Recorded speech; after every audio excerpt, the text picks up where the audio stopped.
Phil Smith. I was going to say, yeah, she's been with bikes for ages. As Walker's gone through. Whoa, Steve Hislop has gone back to second place. And has he got a problem with John Reynolds, or has he got a problem with John Reynolds? I think he's got a problem with Hayden as well, who's right on the case in fourth. Yeah, James Hayden, despite the fact he's got an ankle injury after a massive accident last week at Snetterton, he's already been running up pit lane with Jonathan Green earlier on to get his spare bike, I think, out onto the track. And here comes another old boy, Neil Mackenzie, off the back of him. You're not saying Hayden's old, are you? No, definitely not. I'm not saying he's old, and unfortunately he's pretty as well. It's a real drag. And fast, don't you hate him, indeed? And fast as well, and he's got some money, and he's got a great girlfriend called Jo. Be quiet here, and that's Crawford next up as well. Good ride from the Crawf, walking wounded on the Suzuki behind Mackenzie. There's a lot of Scots out there. I don't know whether I like that all the time. So shall we go off Hislop then all of a sudden, shall we? No, not at all, you know. Stevie Hislop then, Isle of Man resident nowadays, had his fair share of problems this year so far, kept his head together. Rob Mack, well, if any man can keep Hislop's head together, it will be Rob Mack, doing a great job of managing this team. Sharpin take a breath in the Red Bull camp there as Hayden shaped for a move on the inside of John Reynolds. And there is Paul Denning and team, and some of the team guests as well here. And yeah, we're watching you, Paul Denning. Yes. Yes, I think he was a little embarrassed that we got him on monitor there. Yeah, he did react like a rider. Very good point, that is. Whoa, John! Oh, God, John Reynolds, get in there. Corner speed or what? Round the outside. No longer the nice guy. Oh, and out of the seat goes Walker. Okay, what are we on? Has there been a storm warning announced here or what? I think so. And Mackenzie's arriving. I'll tell you what, here's a scenario. Go on, go for it. Sandpit or bust. It wouldn't be a sensible situation for Walker to crash here, would it? It would not, would it? It really wouldn't. Paul Denning, that might be the first time we ever see him cry on air. Yes. So, the National Tyres Suzuki and Autocare bike of, Chris Walker being chased hard by the Virgin Mobile Yamaha of Steve Hislop, and then the Reve Red Bull Ducati of John Reynolds closing right in on the brakes. But watch for Hayden. Hayden gets the drive. Hayden goes under his teammate and snatches it. That helicopter is worth its weight in gold. Thank heavens we got one. That was the rehearsal last time round, the execution this time round. Ooh. In the battle of the Hondas, Tosland's just overtaken Emmett. Yeah, look at this. Oh, dear me, there go. Do you like the way Neil Mackenzie is just ghosting up to these guys? Yeah, thinking to himself, oh dear, have I got to do this today? I'm getting too old for this. Chris Walker then still leads from Steve Hislop, that's the name, in second place. Steve Hislop at last hitting the form and fulfilling the promise that we all know that fella is capable of. I was about to say young man. Well, he's very young at heart. He certainly is, and he looks young as well. So he's got some of his own hair. He's got some hair and it's his own. And all his own teeth that are going to be sunk in my neck. Yes. Probably sees me making that comment. Absolutely. Oh, Walker spinning the rear end of that Suzuki one more time. You tell you what, the difference in styles between these two. I just stole all just about to ask you a question. And he's so neat. Yeah. Walker's so wild. He's the only man I like to see on the Isle of Man, Steve Hislop. Yep. When I used to do commentary out there, Steve Hislop is so smooth, so fast, and he really is a superb rider. He's a rider's rider. Everybody appreciates his style. It's just, he just doesn't always hold it together in the old mental department, but he is here. My question to you really was, does that mean Hizzy's giving his tyre a much easier time? Well, he said he was going to make quite a change for this race, and I think Hizzy, when Hizzy's in this kind of, he's a race winner. I mean, there's Chris Walker. It doesn't matter about Hodgson or any of the rest. When Hizzy is on your tail like this is going to be the case.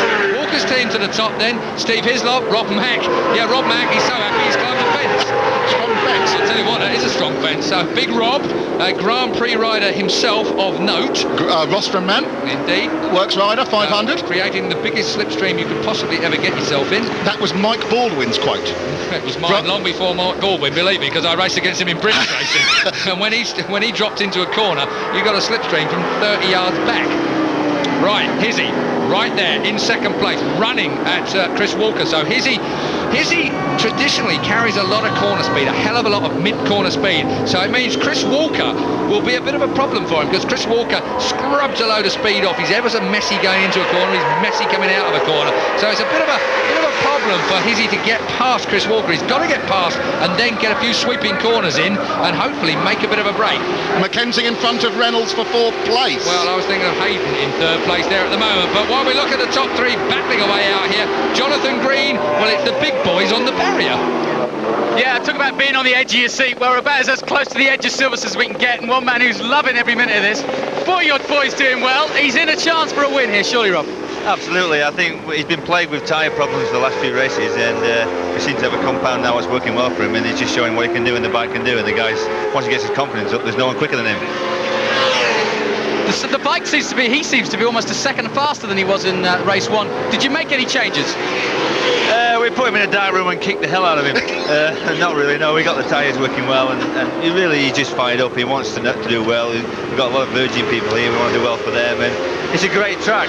It's a great occasion, and we've just given him a package now to let him do it, and hopefully it can last for the end of the race. Yeah, how right is he about a great occasion, O'Keefe? Back to you. Thanks, mate. I'll put my teeth in with you. Is he chasing Chris Walker? I never miss an opportunity, John. I'm sorry, mate. I'll come down and buy you a pint in a minute. He's not sorry, John. Take it from me. I'll buy you 10 pints if this man wins from second place. Not that I don't want to see Chris Walker win a race. Don't think I'm biased at all towards the National Tyre Suzuki man. But the Virgin Mobile team have had a very, very hard year. It's been a very big slog. And to see Hizzy win this would be just something a bit special.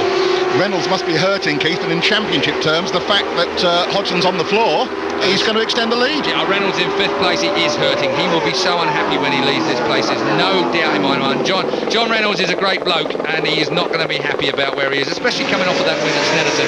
But really, James Hayden doing a great job for Reve Red Bull. He's still in with a great chance of picking up the pieces if Hizzy and of course, the race leader, Walker, come together. Well, James has jumped the gap. He's done work. He's got past good people to get up to 3rd. Yeah, that's after. Don't forget that bloke's been running.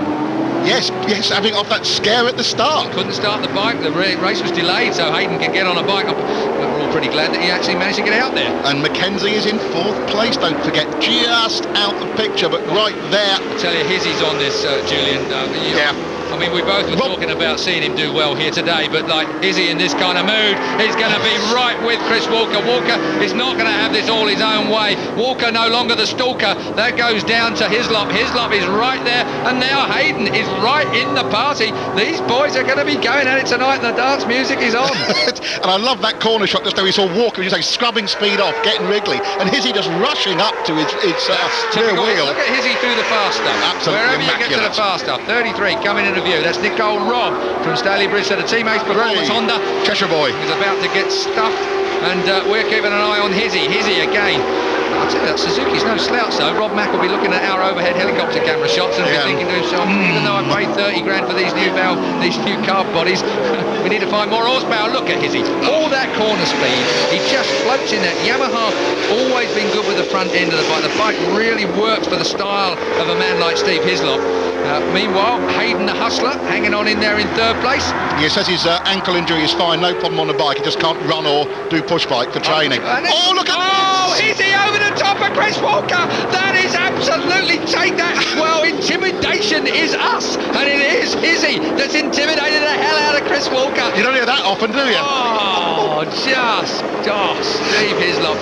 I've got the corner speed, son. I tell you, I've got my fingers crossed for Steve Hislop now. This will be a great day if he manages to pull this one off, and I have to reiterate, I am biased, I suppose, slightly. Let's take another look at it. Hizzy on that kind of, and again it's at that corner where Hodgson fell down challenging around the outside of Chris Walker, and we very nearly had the same thing there deeper into the corner, but Hizzy was faster than Walker into the corner, and it cost Walker for a second or two. You saw how sideways Walker was in, lots of back brake, and that's what he did with Hodgson, and gets out of control. We've got to remember that Chris Walker's style is sideways on into the turns. He's already biffed into Hodgson, or Hodgson biffed into him. I won't take sides on that at Alton Park. And then here, another 50-50 style conflict is what I'll call it, between Hodgson and Walker. This time Hodgson is going to get nil point because he's out of it. Oh, hello, James. Oh, Hayden. Intimidation? James Hayden. Well, I was about to say before we saw yes, he's just checking there's no more ammo coming flying his way. So Hayden has gone through. That'll annoy the hell out of Hizzy. All that hard work that he's done there. And Hayden just bashes his way through. I was going to go back a little earlier in this race to James Hayden when he started riding this bike, because it's his first year on a V-twin. Let's not forget that. He's never ridden a V-twin until this year, and I saw him down in the south in Spain when he was testing on the bike, and all he did was look in the mirror when he came in pit lane, because he thought his bum looked a bit big on that bike. Let's have a look at it, Keith. Yeah, this was something pretty special. Well, he certainly put his bum under it there, didn't he? Because he got stuck straight in under Hizzy. Hizzy had to sit up. Legitimate move. Not quite a block pass, but hard but fair. I think so.